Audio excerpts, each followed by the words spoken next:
Most embarrassing moment. It'd probably be 2 years ago. I was in my third year of architecture and I had this acoustics course, and the prof thought it'd be a wonderful idea to organize a field trip to a symphony orchestra at Roy Thompson Hall in Toronto. Now, during this time, we've just finished pulling a couple all-nighters, the usual ordeal for the architect, and had just completed some projects, so we thought, hey, why not? Little treat for ourselves, Lego.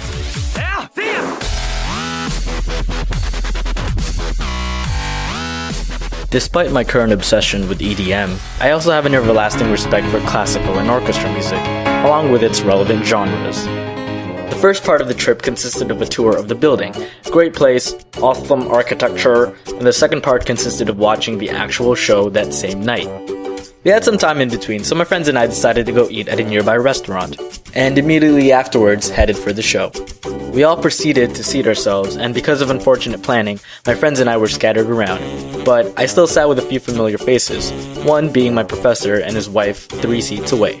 So the show starts, and it was pretty amazing. It was my first time watching that kind of concert, and I thoroughly enjoyed it. At one point, a composer was up for a solo piece on the piano.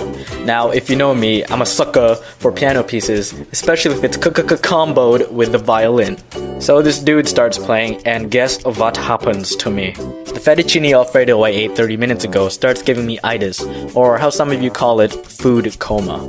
I'm like, shit, no, must stay awake, must show respect for the artist, and I'm gone. Next thing I know, I'm abruptly awakened by my classmate beside me, along with the laughter of, I don't know, a couple hundred people in the concert hall.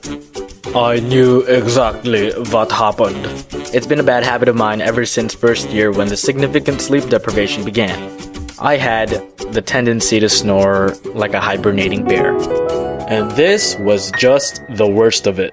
Because 1, I did it during a momentous pause in the composer's piece, meaning my snore decibel level was accentuated by the relative silence in the elaborately designed acoustic concert hall. So my roar pretty much had an adventure throughout the whole space. And 2, because of that, I'm quite sure everyone in the hall heard it, including the composer himself and my professor, who was pretty much right beside me. There was no way to play it cool after that. I was sleep deprived because of school, I ate a heavy meal, and there was classical music to basically lull me into a deep slumber. Following that day and the rest of the year, I would run into my professor every now and then, and he'd tease me saying things like, "Hey, get enough sleep last night?" But all I heard was,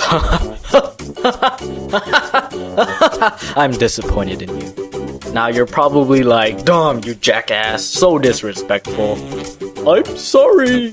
It's not like I intended to be a douchebag. I didn't go, "Raw, I'ma ruin this experience that I paid for by falling asleep and showing everyone how much I hate this musical performance, which I paid to see."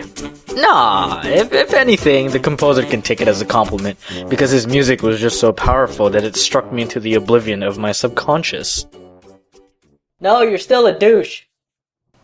Oh. What was your most embarrassing moment? And don't tell me when you peed your pants in class when you were 7. That's like everyone's most embarrassing moment. As if on your 7th birthday you're like, shit, this is the year I pee my pants in front of my crush, isn't it? Nah, there has to be another story. Come on, share it with the public. Also shout out to DJ Joe for the awesome music.